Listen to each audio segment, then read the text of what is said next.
A voz do Consolador. Estamos aqui voltando mais uma vez no nosso canal A Voz do Consolador, e hoje gostaríamos de falar um pouquinho sobre mediunidade.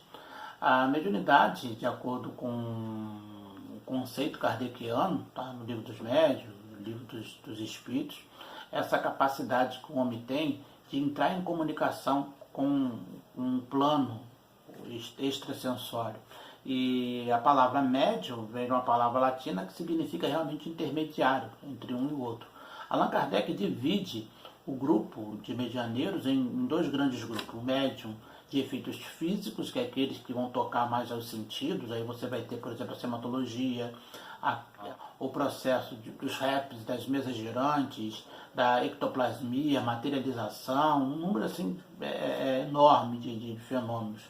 No livro Questomatia da Imortalidade, por exemplo, o Leon Denis notifica mais de 70 casos. No livro capítulo 16, da segunda parte do Livro dos Médiuns, Allan Kardec notifica dezenas de outros, mais de 30.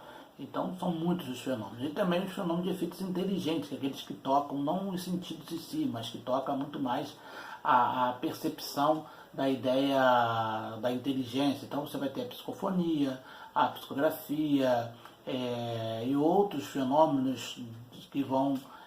E nós temos um segundo ou terceiro grande fenômeno, que são os fenômenos da lucidez.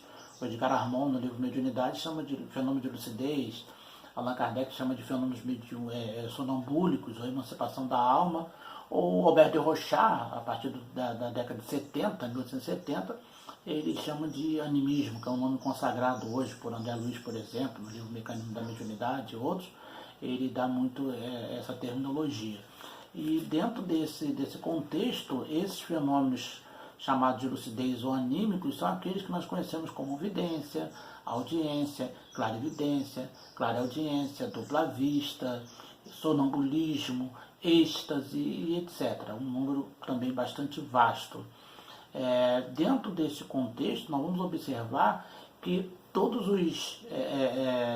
esses fenômenos mediúnicos, eles são muito anteriores ao Espiritismo. O Espiritismo ele vai se debruçar para entender, interpretar e fazer com que as pessoas compreendam o que está se passando. Quantas pessoas foram internadas em manicômios, quantas pessoas foram tidas como loucas, ainda estão internadas. Acredito eu que 80% talvez dos nossos doentes em manicômios são pessoas portadoras de fenomenologia mediúnica, necessitando tão somente de uma orientação. Daí a importância, por exemplo, do centro espírita, de dirigentes preparados, dirigentes atuantes, que saibam lidar com isso. Quantas casas espíritas, quantos centros espíritas estão se perdendo? Uns por defender a chamada pureza doutrinária e muitas vezes impedir que pessoas com potencialidades possam dar prosseguimento ao seu trabalho e prendem muitas vezes esse processo, e outros por misticismo ou uma série de misturas não dão orientação adequada e desenvolvem, na verdade, mediunidades e perturbações, quando na verdade deveriam estar educando aquela mediunidade. Nós separamos aqui um trecho da Bíblia que está na Gênesis, no capítulo 18, para mostrar. A Bíblia, por exemplo, tem dezenas, centenas de notificações que falam da mediunidade. E aqui na Gênesis capítulo 18 fala a aparição de 3 anjos a Abraão. Depois apareceu o Senhor a Abraão junto aos carvalhos de Manre, estando ele sentado à porta da tenda no maior calor do dia, provavelmente entre meio-dia.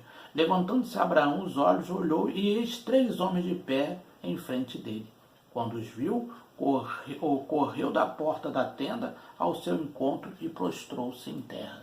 Depois esse capítulo vai do versículo 1 até o versículo 16, onde aqueles anjos, depois da passagem lá com Sara, vai anunciar o nascimento a gravidez de Sara, nascimento de Isaac, e depois eles vão se desmaterializar. Quem são esses anjos? São seres criados à parte da criação? Não, são espíritos materializados, aquilo que Kardec na Gênese chama de agênere, uma materialização mais longa. Então são espíritos comuns, a Bíblia está recheada dessas notificações, desses irmãos que vêm trazer uma mensagem. A palavra anjo está incorreta? Não, anjo significa mensageiro. Ele veio trazer uma mensagem. Então vamos estudar a mediunidade. Nós aconselhamos a leitura do livro dos médios, nos domínios da mediunidade. Então uma bibliografia extensa na doutrina espírita, até fora da doutrina também, de alguns livros bastante interessantes também. Então, que a paz de Jesus esteja em nossos corações, hoje e sempre. Muita paz.